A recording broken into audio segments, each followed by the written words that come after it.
Olá, meus irmãos, vamos adorar a Deus. Abra sua Bíblia no Salmo 98. Vamos ler esse salmo juntos. Salmo 98.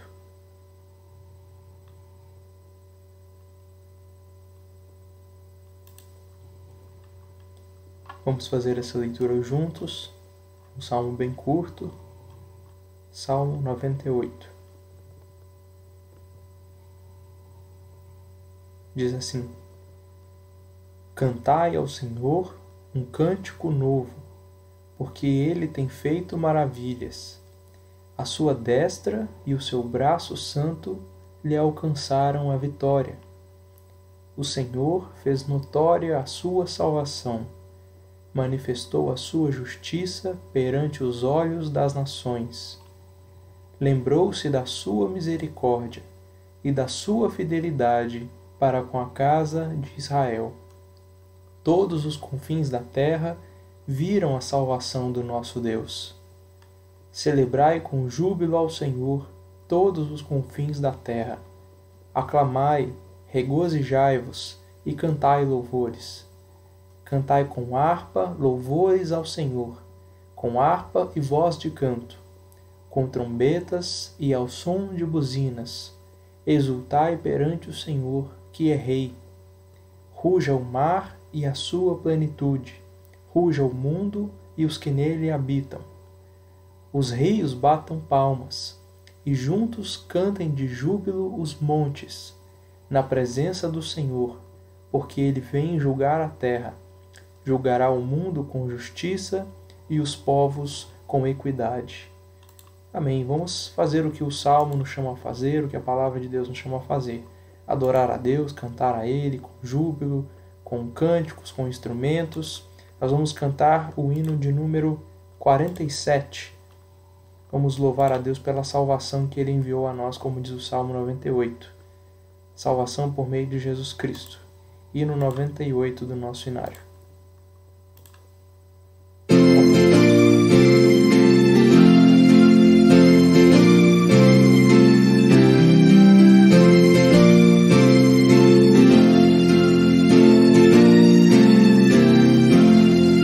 Louvamos-te, ó Deus, pelo dom de Jesus, que por nós pecadores morreu sobre a cruz. Aleluia, toda glória te rendemos, Senhor. Aleluia, tua graça imploramos, amém. Louvamos-te, ó Deus, pois nos mandas a luz, que brilhando nas trevas a Cristo conduz. Aleluia, toda glória te rendemos, Senhor. Aleluia, tua graça imploramos, amém.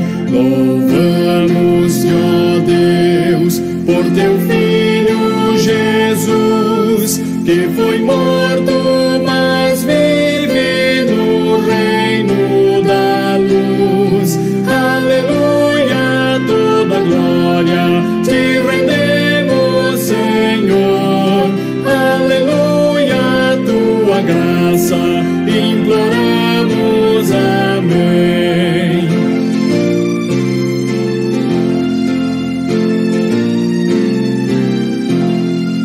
Louvamos-te, ó Deus, e rogamos, Senhor, dá-nos sempre sentir teu poder, teu amor.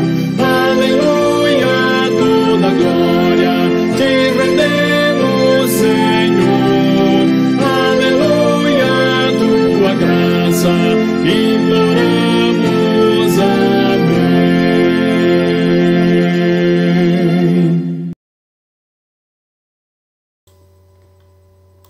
Vamos orar a Deus, uma oração de adoração.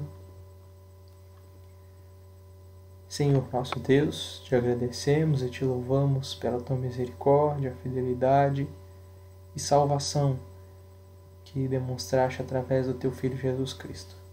Obrigado por enviá-lo a nós, por ele se fazer carne como nós, por viver tudo que nós vivemos, ser tentado à nossa semelhança, mas sem pecar. Obrigado por ele ter ido até a cruz e sacrificado para perdoar os nossos pecados. Obrigado por ele ressuscitar dos mortos para nos garantir vida eterna. Obrigado por dar a nós tão grande presente, tão grande salvação, sem merecermos, de graça. Te agradecemos e te louvamos por isso. Que o teu nome seja engrandecido enquanto cultuamos o teu nome, enquanto ouvimos a tua voz, cantamos louvores e elevamos as nossas orações a ti. Seja engrandecido o teu nome, que tu te agrades de nós. Oramos em nome de Jesus. Amém. Abra sua Bíblia mais uma vez, na carta de Paulo, ou melhor, na carta de Tiago, no capítulo 2, nós vamos ler os versículos 10, 11 e 12. Tiago, capítulo 2, versículos 10 a 12.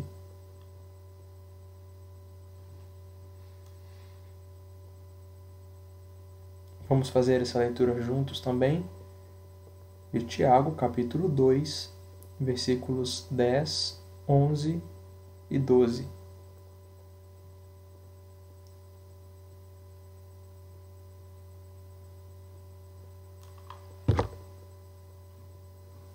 Diz assim, Tiago, capítulo 2, versículos 10 a 12. Pois qualquer que guarda toda a lei, mas tropeça em um só ponto, se torna culpado de todos. Portanto, porquanto aquele que disse, não adulterarás, também ordenou, não matarás. Ora, se não adulteras, porém matas, vens a ser transgressor da lei. Falai de tal maneira e de tal maneira procedei, como aqueles que hão de ser julgados pela lei da liberdade. A palavra de Deus então nos deixa bem claro que se quebrarmos um só dos mandamentos, nós somos culpados de quebrar toda a lei. Nós nunca conseguiríamos e nunca conseguiremos obedecer à lei de Deus perfeitamente. Nunca conseguiremos cumprir todas as ordenanças, todos os mandamentos.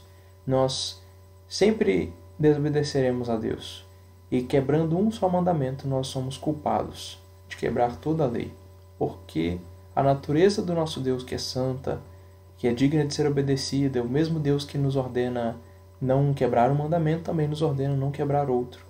Por isso a palavra de Deus nos chama a nos colocar diante dele com humildade, com um coração contrito, quebrantado, e confessar a ele os nossos pecados. E reconhecer que nós estamos muito distantes do que a lei dele exige de nós. É isso que nós vamos fazer agora. Coloque-se diante de Deus em oração silenciosa, feche seus olhos, curve a sua cabeça, e de forma silenciosa e pessoal, confesse a Deus os seus pecados, confesse a Ele as suas transgressões, e depois de alguns momentos nós vamos orar juntos.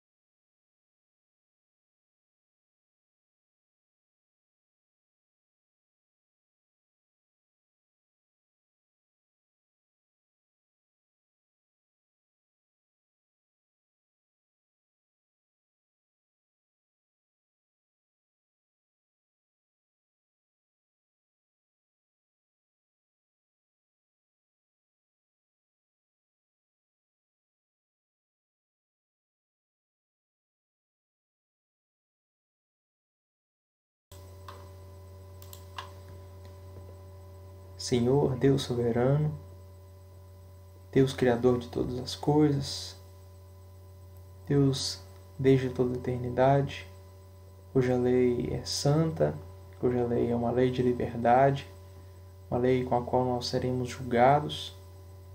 Nós nos colocamos diante de Ti com humildade para reconhecer que nós somos pecadores, reconhecer que precisamos do Teu perdão, da Tua graça, para reconhecer que nós estamos muito distantes do que a Tua lei exige de nós.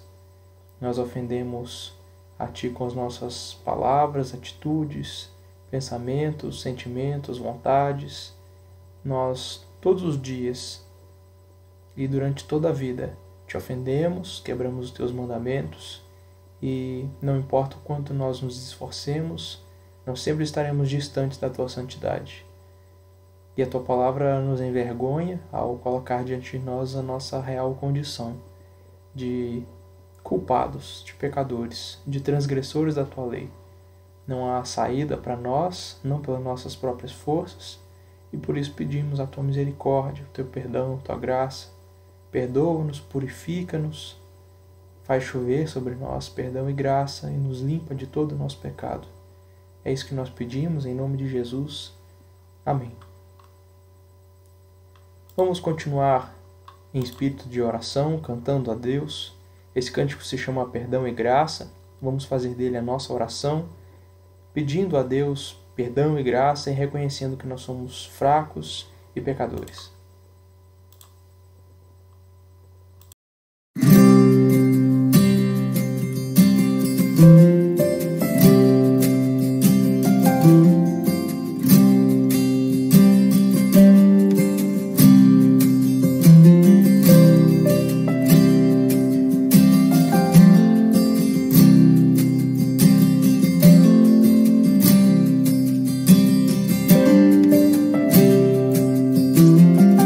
Confesso a Ti, Senhor, que fraco eu sou, tão fraco eu sou, mas forte Tu és.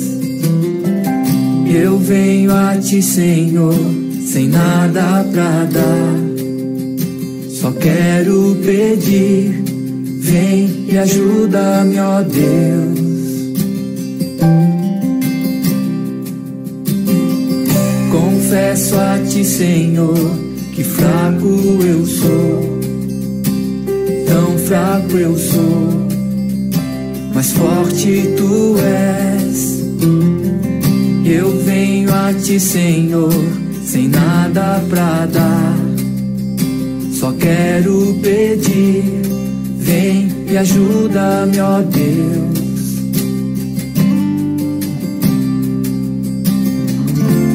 Coração quebrantado e humilde, não rejeita, Senhor. Estenda a mim Tua graça e deixe Teu amor fluir. Por misericórdia nós clamamos, faz chover perdão e graça sobre mim, perdão e graça, e lava-me, Senhor, pois hoje eu preciso do Teu amor.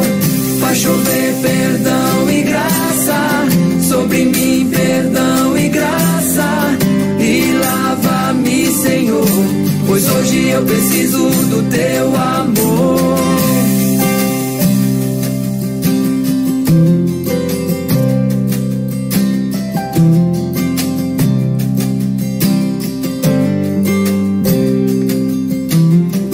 Confesso a Ti, Senhor, que fraco eu sou, tão fraco eu sou, mas forte Tu és. Eu venho a Ti, Senhor, sem nada pra dar, só quero pedir, vem e ajuda-me, ó Deus.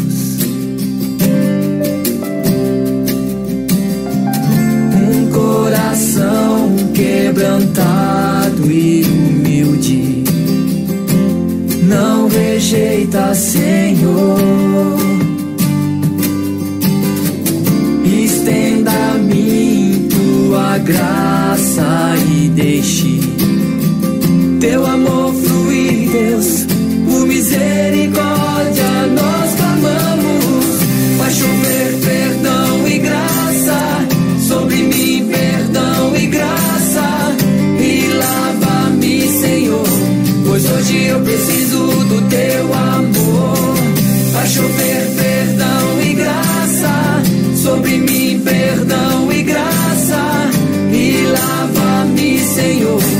pois hoje eu preciso do teu amor.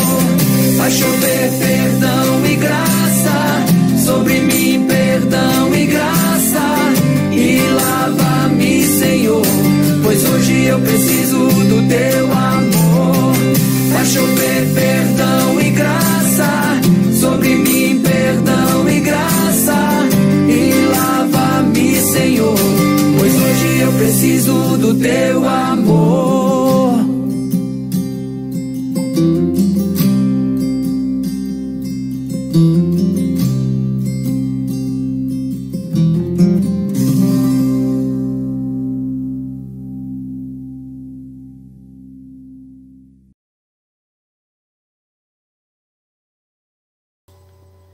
Abra sua Bíblia novamente, agora na carta de Paulo aos Gálatas, no capítulo 4. Nós vamos ler do versículo 4 até o 7. Gálatas, capítulo 4, versículos 4 a 7.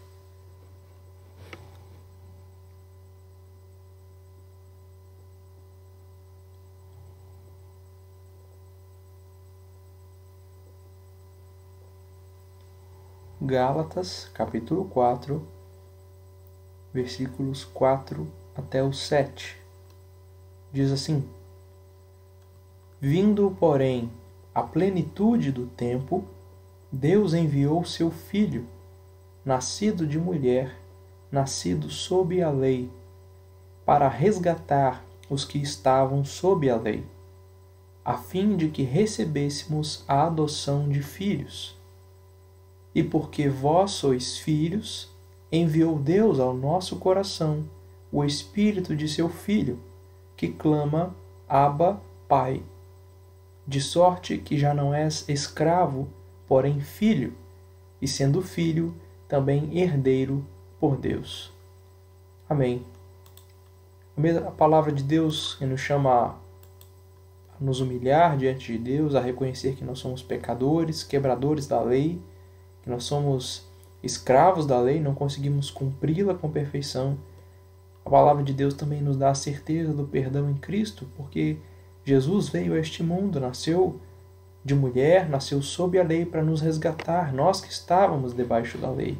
E Ele cumpriu toda a lei no nosso lugar para nos resgatar, para que fôssemos salvos, para que fôssemos adotados por Deus, pelo Pai, e feitos filhos e herdeiros de Deus.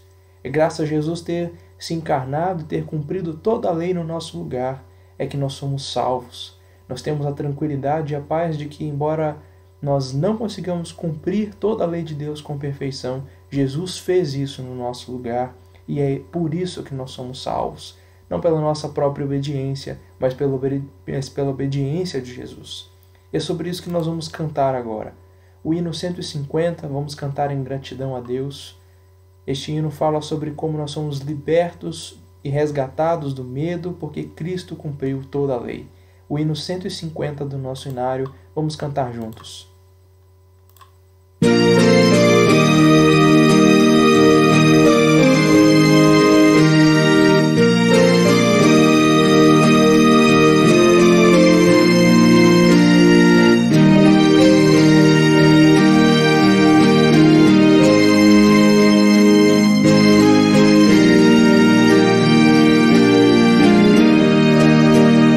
Livres do medo, já resgatados, Cristo morreu por nossos pecados. Na sua cruz o pacto se fez, fomos remidos de uma vez. Sim, de uma vez, amigo, acredita, o Salvador tem sorte bendita. Cristo na cruz a lei satisfez.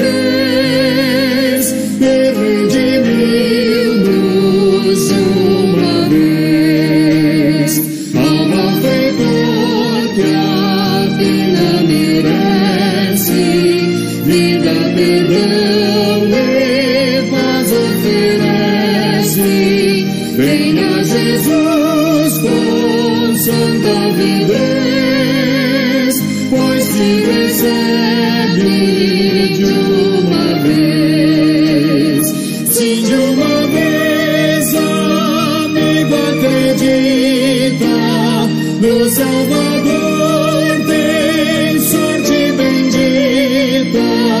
Cristo na cruz a lei satisfez, redimiu-nos de uma vez. Graça real, não há mais castigo, não mais temor, nem sombra ou perigo. Vestes reais não triste nudez, Cristo enriquece de uma vez, sim, de uma vez, amigo, acredita no Salvador, tem sorte bendita. Cristo na cruz a lei satisfez, redimiu-nos de uma vez.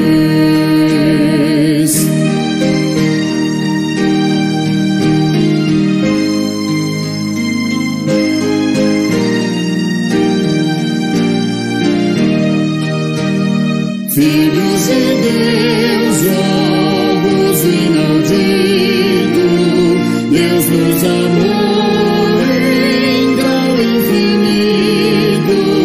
Nesta clemência não há nudez, a segurança de uma vez, sim, de uma vez, amigo, acredita no Salvador, tem sorte bendita.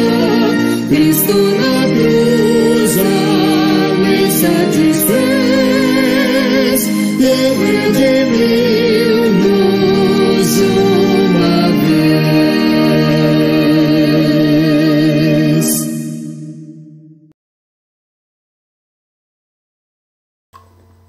Abra sua Bíblia ainda mais uma vez no Evangelho de Lucas, capítulo 2.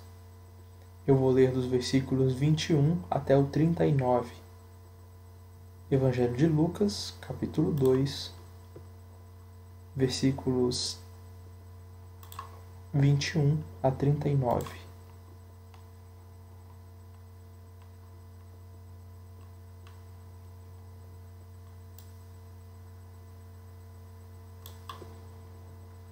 Evangelho de Lucas, capítulo 2, versículos 21 até o 39.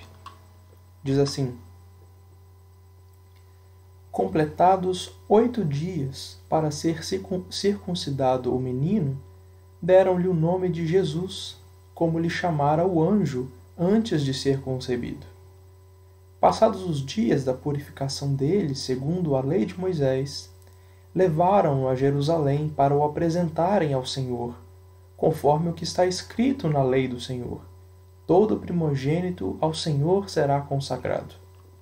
E para oferecer um sacrifício, segundo o que está escrito na referida lei, um par de rolas ou 2 pombinhos. Havia em Jerusalém um homem chamado Simeão, homem este justo e piedoso, que esperava a consolação de Israel, e o Espírito Santo estava sobre ele.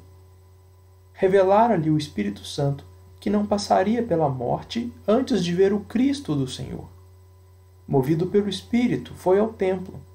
E quando os pais trouxeram o menino Jesus para fazerem com ele o que a lei ordenava, Simeão o tomou nos braços e louvou a Deus, dizendo: Agora, Senhor, podes despedir em paz o teu servo, segundo a tua palavra, porque os meus olhos já viram a tua salvação, a qual preparaste diante de todos os povos, luz para a revelação aos gentios e para a glória do teu povo de Israel. E estavam o pai e a mãe do menino admirados do que dele se dizia. Simeão os abençoou e disse a Maria, mãe do menino: Eis que este menino está destinado tanto para a ruína como para o levantamento de muitos em Israel, e para ser alvo de contradição. Também uma espada traspassará a tua própria alma, para que se manifestem os pensamentos de muitos corações. Havia uma profetisa chamada Ana, filha de Fanuel, da tribo de Asser, avançada em dias, que vivera com seu marido 7 anos desde que se casara, e que era viúva de 84 anos.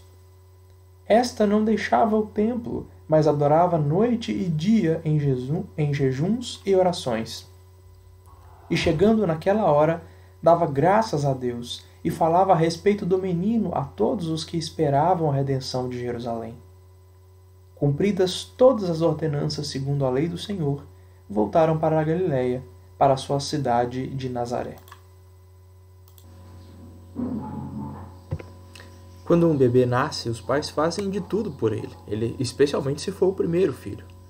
Antes mesmo de nascer, os pais já começam a montar um enxoval, eles mandam bordar o nomezinho do bebê nas toalhas, pintam o quartinho e tudo mais. Depois que nasce, os pais dão todo o cuidado necessário, e isso é algo que exige quase todo o tempo deles. Eles seguram o bebê no colo, alimentam, colocam para rotar, dão banho, trocam as fraldas, colocam para dormir. E o mais importante, é claro, é o cuidado espiritual, é a educação religiosa que os pais dão aos seus filhos. E, pais verdadeiramente crentes oram pelos seus filhos, para que Deus cuide deles, dê boa saúde espiritual e física a eles. Os pais sábios leem e cantam as Escrituras para os seus filhos, desde que eles são pequenininhos, para já irem inculcando a palavra desde já. Os pais levam seus filhos à igreja para os ensinar a adorar a Deus junto com o povo, e pela fé os pais apresentam seu filho ao sacramento, que é o sinal e selo do pacto da graça. Isso é uma marca que a criança faz parte do pacto, sim, por causa da fé professada pelos seus pais. Certamente Maria e José fizeram tudo isso pelo bebê Jesus. Eles eram pais piedosos e queriam garantir que seu filho fazer com seu filho tudo o que a lei de Deus exigia. Isso é evidenciado pelo cuidado de Lucas, o evangelista, de mostrar que Maria e José agiram em tudo de acordo com a lei de Deus. Nesses versículos que nós lemos, Lucas repete não menos do que 5 vezes que tudo foi feito conforme a lei de Deus. No versículo 22, Lucas diz: passados os dias da purificação deles, segundo a lei de Moisés. No versículo 23, conforme está escrito na lei de Moisés. No versículo 24, segundo o que está escrito na referida lei. No versículo 27, os pais trouxeram o menino Jesus para fazerem com ele o que a lei ordenava. E Lucas conclui lá no versículo 39, cumpridas todas as ordenanças segundo a lei do Senhor, voltaram para a Galiléia. Portanto, a primeira coisa que Lucas quer nos ensinar com esse texto é que Jesus nos salvou cumprindo toda a lei. Desde bebê, a salvação que Jesus trouxe foi mediante o cumprimento da lei. Jesus não nos salvou à parte das ordenanças, ele não jogou os mandamentos fora. Pelo contrário, Jesus cumpriu toda a lei. Como ele mesmo disse, não pensem que eu vim revogar a lei ou os profetas. Eu não vim para revogar, eu vim para cumprir. Quando ele era um bebê e ainda não podia ativamente cumprir o que a lei exigia, os seus pais o levavam até o templo para fazerem com ele tudo que a lei ordenava, como Lucas nos mostra. Veja aí na sua Bíblia, versículos 21, 22, 23 e 24. Completados 8 dias para ser circuncidado o menino, deram-lhe o nome de Jesus, como lhe chamara o anjo antes de ser concebido. Passados os dias da purificação dele, segundo a lei de Moisés, levaram-no a Jerusalém para o apresentarem ao Senhor. Conforme o que está escrito na lei do Senhor, todo primogênito será consagrado. E para oferecer um sacrifício, segundo o que está escrito na referida lei, um par de rolas ou de pombinhos. Então a primeira coisa que Maria e José fizeram foi circuncidar o menino. Eles fizeram isso ao 8º dia de vida, como a lei diz que tem que ser. Deus ordenou em Gênesis 17, todo macho entre vós será circuncidado. Circuncidareis a carne do vosso prepúcio, que é uma pelinha do membro sexual masculino. Será isso por sinal de aliança entre mim e vós. O que tem 8 dias será circuncidado. Este sacramento foi ordenado para ser o sinal da aliança entre Deus e Abraão, incluindo por extensão toda a sua descendência. Jesus ter sido circuncidado demonstra que ele era descendente de Abraão, que era participante do pacto, membro do povo da aliança, cumpridor das ordenanças desse pacto e por isso então ele teve o seu prepúcio cortado. Naquele tempo era costume dar nome à criança no dia da circuncisão. José e Maria deram ao bebê o nome de Jesus conforme Deus tinha ordenado por intermédio do anjo. Porque quando o anjo apareceu a Maria e a José, ele disse: eis que conceberás e darás à luz a um filho, a quem chamarás pelo nome de Jesus. Dar ao menino esse nome de Jesus, que significa Deus é salvação, foi em primeiro lugar um ato de obediência a Deus, cumprindo a ordem de Deus. E, em segundo lugar, foi também um ato de fé, visto que se o nome significa Deus é salvação, dando esse nome eles estavam crendo que Jesus salvaria o seu povo dos pecados deles, porque foi isso que o anjo disse. Maria e José acreditaram nessa salvação que o menino veio trazer e por isso o chamaram de Jesus. A salvação que ele veio trazer envolvia o cumprimento de toda a lei, e essa é a primeira coisa que o texto nos ensina.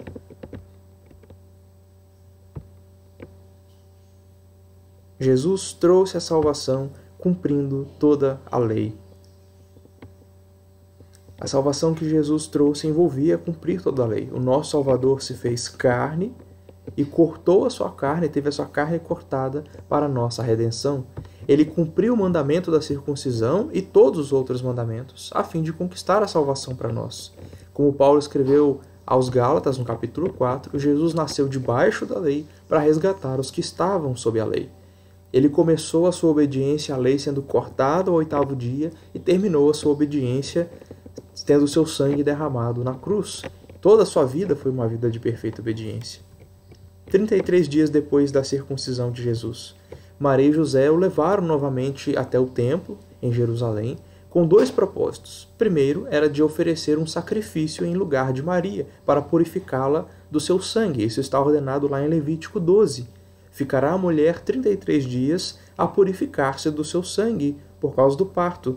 Nenhuma coisa santa ela tocará, ela não vai entrar no santuário até que se cumpram os dias da purificação. Então, cumpridos os dias, ela trará ao sacerdote um cordeiro de 1 ano por holocausto, por oferta pelo pecado.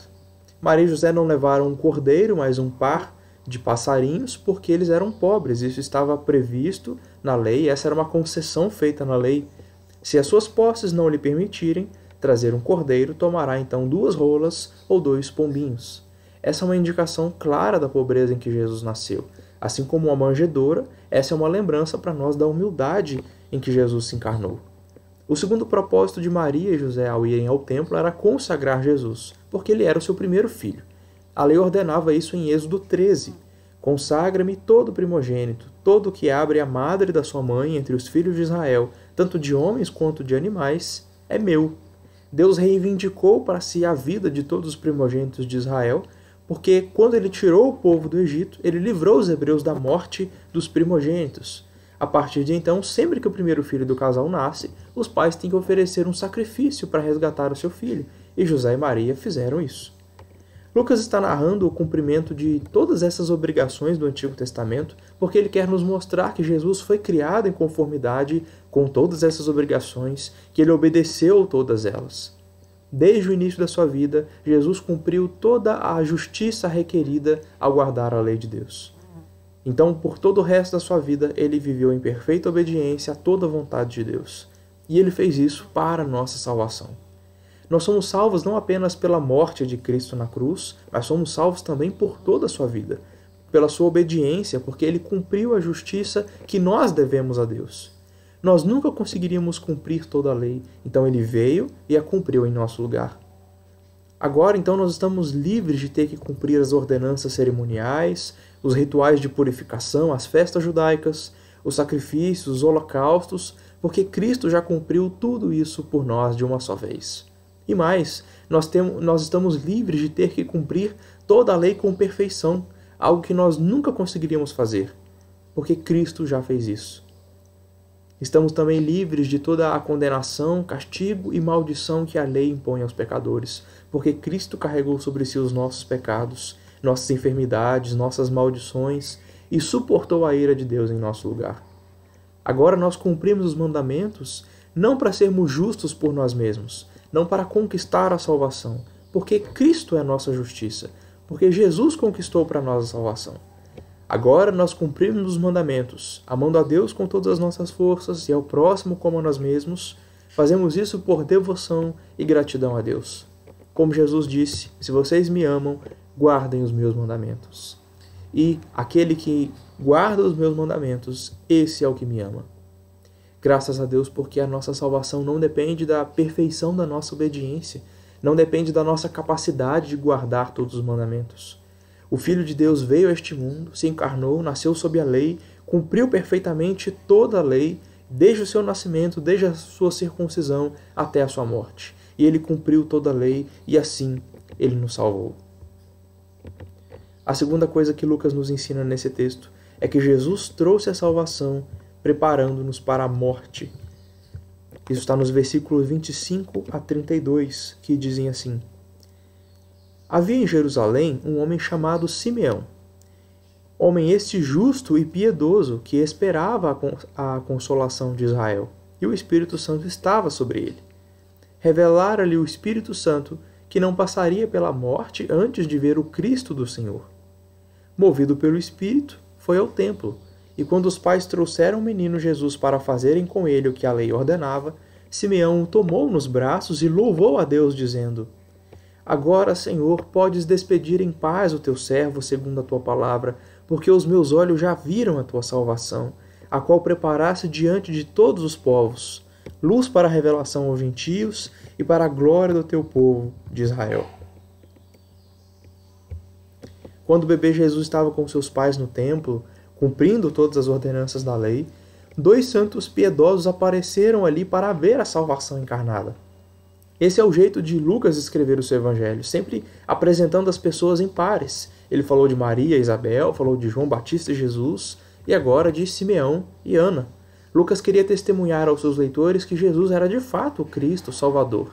E para fazer isso, ele insere nessa história 2 testemunhas. Simeão, um judeu fiel a Deus, justo, piedoso, que aguardava o Messias e que reconheceu Jesus como sendo o Salvador esperado por Israel. E Lucas também colocou Ana, uma profetisa, como nós veremos daqui a pouco. Ela vivia no templo, jejuando, orando e adorando a Deus. Evidentemente, uma mulher piedosa que também reconheceu que o menino Jesus era o Messias que havia de redimir Israel. Deus colocou 2 testemunhas ali no templo naquele dia para testificar que Jesus era o Salvador esperado por Israel e que a sua vinda ao mundo trouxe salvação para o seu povo, luz e glória, consolação e restauração. Por isso, Lucas apresenta Simeão, a primeira dessas testemunhas, como um homem que esperava a consolação de Israel. Essa é uma referência a diversas profecias de consolação e restauração que viriam com a vinda do Messias, conforme está profetizado por Isaías, por exemplo. No capítulo 40, o profeta diz: Consolai, consolai o meu povo, diz o vosso Deus. A glória do Senhor se manifestará e toda carne haverá. O capítulo 49 diz: Cantai, ó céus, alegrem-se, ó terra, e vós, montes, rompei em cântico, porque o Senhor consolou o seu povo e dos seus aflitos se compadece. E o capítulo 57: Tenho visto os seus caminhos e os sararei. Também os guiarei e lhes tornarei a dar consolação, a saber, os que dele choram, porque fruto dos seus lábios criei a paz para os que estão longe e paz para os que estão perto, diz o Senhor, e eu os sararei. O sofrimento, as trevas e a condenação que o pecado trouxe teriam um fim com a salvação que o Messias prometido traria, a consolação de Israel. Simeão era um homem que aguardava tudo isso, e ainda mais tendo recebido uma revelação do Espírito Santo de que ele não morreria antes de ver essas promessas cumpridas, ele ansiava por isso. E então, naquele dia que Jesus estava sendo resgatado no templo, Simeão foi conduzido até lá e ele finalmente viu a salvação de Deus, a consolação de Israel, que era Jesus. E Simeão o tomou nos seus braços e entoou uma bela canção de Natal, uma canção de louvor a Deus. Podes despedir em paz o teu servo, porque os meus olhos já viram a tua salvação. Essa é a 4ª e a última canção de Natal do Evangelho de Lucas. Assim como as outras, ela ficou conhecida na história pelas suas primeiras palavras em latim, na língua latina, nunc dimittis, que significa agora dispensa, né? Dispensar aqui significa permitir morrer. Agora, Senhor, pode me levar porque eu já tenho tudo que eu precisava, bem aqui nos meus braços, os meus olhos já viram a tua salvação. A salvação que Jesus trouxe implicou algo muito importante para Simeão. Ele estava preparado para morrer. E isso implica a mesma coisa para nós e para todos os povos da terra. Jesus trouxe salvação, nos preparando para a morte. Por isso, Simeão diz que a salvação estava preparada diante de todos os povos, luz para a revelação aos gentios, ou seja, qualquer um que não seja judeu, vindo de qualquer nação. Isso também já estava profetizado por toda a Escritura. O profeta Isaías, no capítulo 52, diz: quão formosos são os pés daqueles que anunciam boas novas, que fazem ouvir a paz, que anunciam coisas boas, que fazem ouvir a salvação, que dizem a Sião: o teu Deus reina. Eles erguem a paz, juntamente exultam, porque com seus próprios olhos distintamente vem o retorno do Senhor a Sião. O Senhor consolou o seu povo, remiu Jerusalém. O Senhor desnudou o seu santo braço à vista de todas as nações, e todos os confins da terra verão a salvação do nosso Deus. Estava no Salmo 98. Lembrou-se da misericórdia e da sua fidelidade para com a casa de Israel. Todos os confins da terra viram a salvação do nosso Deus. Versículo 3. Deus enviou sua salvação não apenas para os judeus, mas para todos os povos da terra. Por isso, qualquer um, em qualquer lugar, que creia em Jesus Cristo, pode ser despedido em paz. Todo aquele que é salvo pela fé em Jesus, qualquer um que viu a Jesus com os olhos da fé, está preparado para morrer. Jesus é a luz de Deus para as nações. O mundo inteiro está coberto em trevas por causa do pecado, e Jesus veio dissipar as trevas, veio para fazer a luz da salvação brilhar em cada canto escuro de cada coração. E você? Já olhou para Jesus com fé? Já olhou com fé para a manjedoura, crendo que lá esteve Deus encarnado para a sua salvação?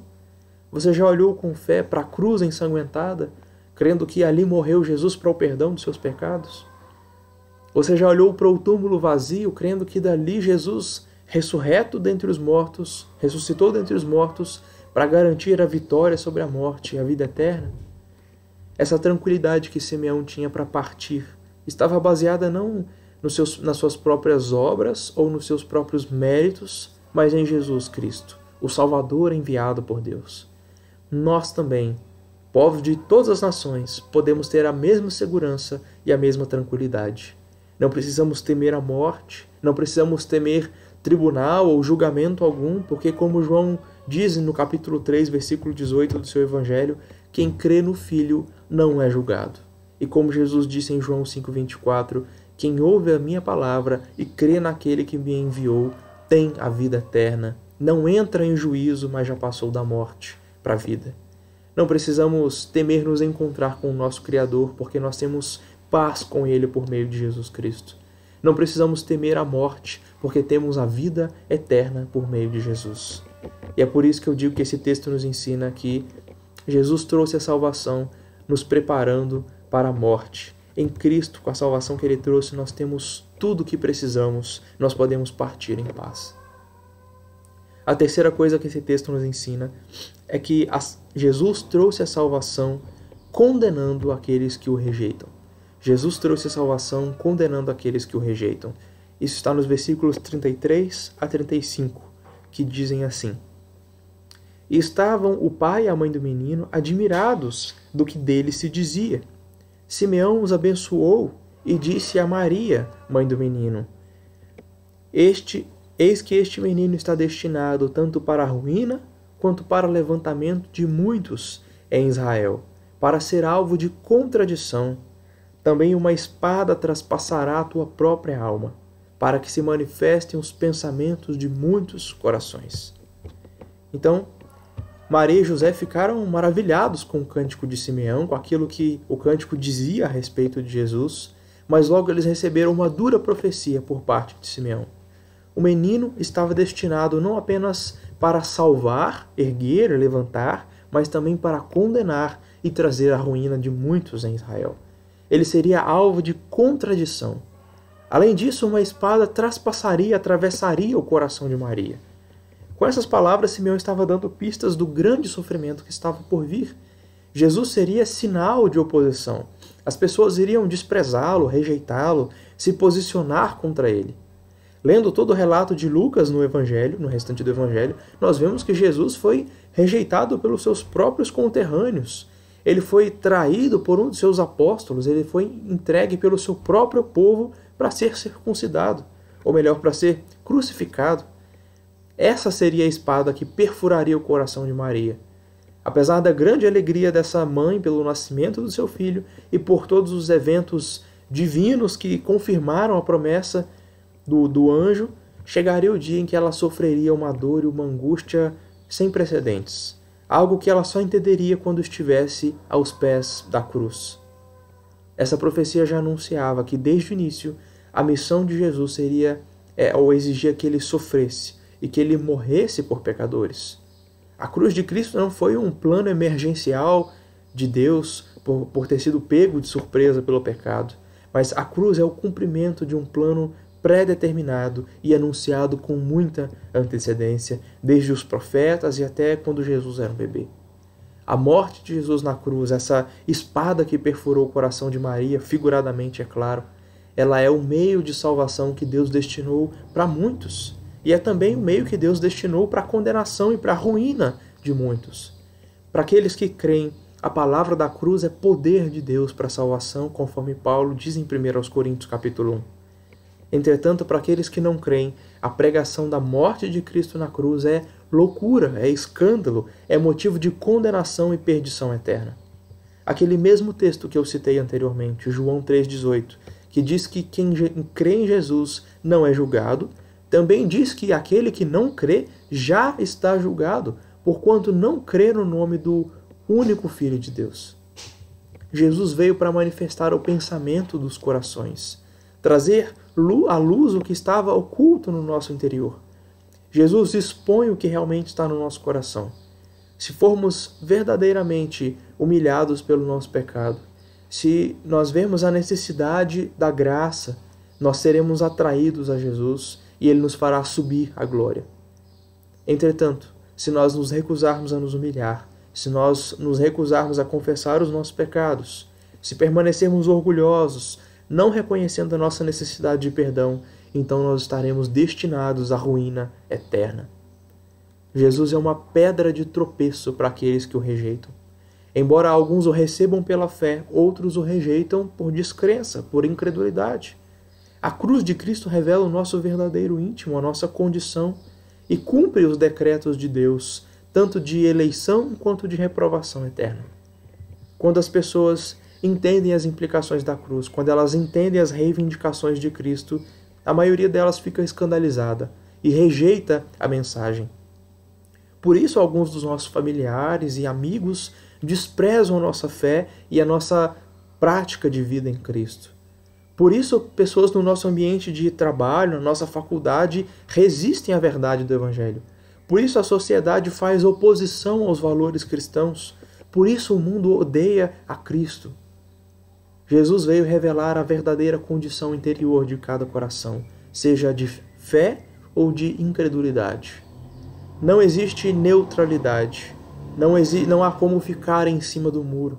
Quem não ajunta, espalha. Ou nós estamos com Jesus, ou nós somos contra Ele.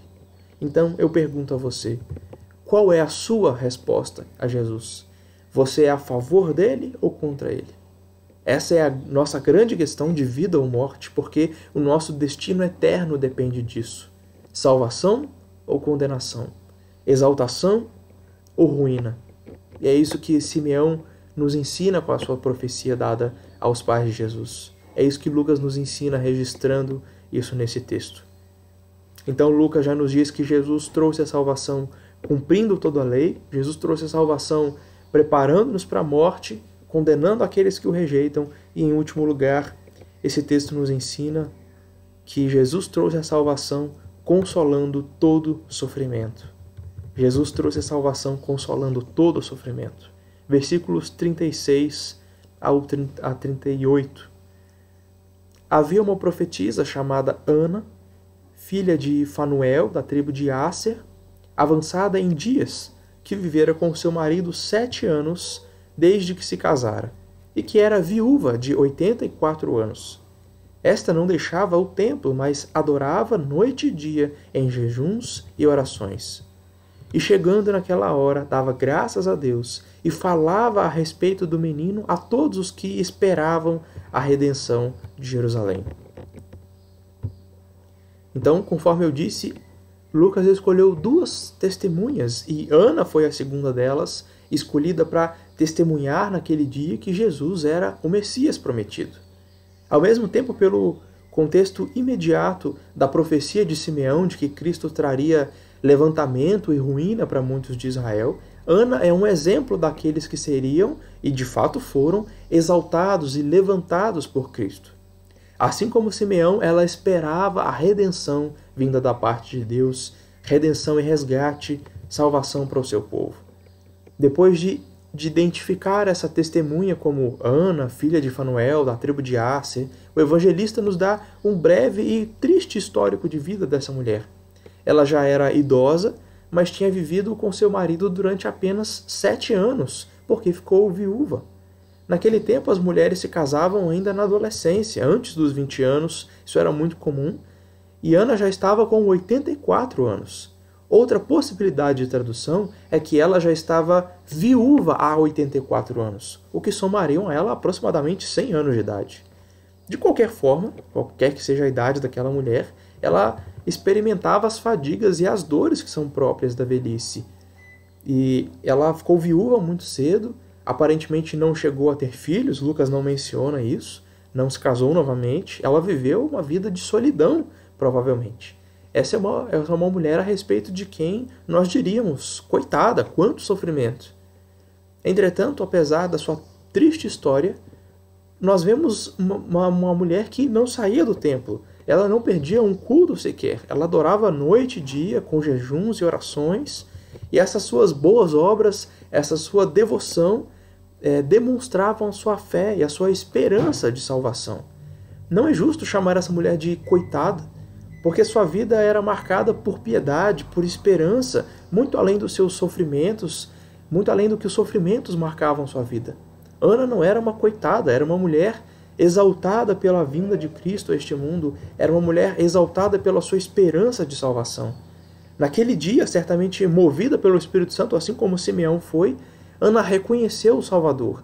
Ela reconheceu que aquele menino que estava ali, Jesus, era o Salvador, era o Messias prometido, e ela agradeceu a Deus por esse grande presente de salvação. Ela louvou o nome de Deus e ela testemunhou a respeito desse menino. A notícia era boa demais para ela guardar para si mesma. Assim como os pastores que encontraram Jesus na manjedoura, ela se tornou uma das primeiras evangelistas da era cristã. A sua vida não girava em torno do seu sofrimento. Sua vida não era marcada pela solidão ou pela angústia. A sua vida girava em torno da esperança de salvação em Cristo. Sua vida era marcada por adoração e por testemunho. Como eu mencionei anteriormente, a salvação trazida por Cristo foi profetizada muitas vezes como uma consolação enviada por Deus. Eu li alguns textos do profeta Isaías que chamavam a salvação que o Messias traria de consolação. E Lucas já nos registrou, só nesse texto que nós lemos aqui a respeito de Jesus, que ele é a luz que dissipa a escuridão da morte, ele é a paz que acaba com a inimizade com Deus, e agora, no final do texto, ele nos diz que Jesus é a redenção da escravidão do pecado, e ele é a consolação real e verdadeira para toda tristeza. Quando Paulo escreveu Romanos 8, ele falava sobre os sofrimentos presentes nesse mundo caído, sobre as dores que são próprias daqui, ele falava sobre a esperança com que nós somos salvos. E falando desse assunto, ele diz que os sofrimentos do tempo presente não podem ser comparados com a glória que há de ser revelada a nós. Para a profetisa Ana, os sofrimentos da sua vida não podiam ofuscar a sua esperança de salvação. Não podiam impedi-la de adorar e de agradecer a Deus pela salvação em Cristo, que ela esperava e que naquele dia no templo ela viu se cumprir. Os seus sofrimentos não podiam impedi-la de testemunhar e de pregar sobre o Jesus aos seus conhecidos. Talvez você esteja enfrentando períodos difíceis de grandes sofrimentos. Talvez você esteja desanimado, sem vigor, sem vontade de viver. Mas eu espero que a palavra de Deus abra os seus olhos e que faça o seu coração perceber a grandeza da salvação que Cristo trouxe e que você seja consolado por essa verdade, por essa salvação que foi trazida por Cristo. Que o Espírito Santo leve você a Cristo e console você, como fez com a profetisa. E depois disso, eu espero que a sua vida, mais do que pelo sofrimento, seja marcada por adoração, por oração, por gratidão e por testemunho. Mantenha os seus olhos da fé firmes em Jesus, não só pela sua primeira vinda, mas também aguardando a sua segunda vinda, cheio de esperança. Lucas nos ensina nesse texto que Jesus trouxe a salvação, cumprindo toda a lei. Jesus trouxe a salvação, então nos deixando preparados para a morte. E Jesus trouxe a salvação condenando aqueles que o rejeitam, e trouxe a salvação também nos consolando de todo o nosso sofrimento. É isso que Lucas nos ensina nesse texto, em que ele registra o cântico de Simeão. Vamos cantar uma música baseada nesse cântico. Eu vou colocar a música para nós aprendermos a cantar juntos como Simeão cantou e fazer dele o nosso cântico de louvor a Deus.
Verdade a nos confrontar.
Vamos orar a Deus, fazer uma oração final e encerrar assim o nosso culto.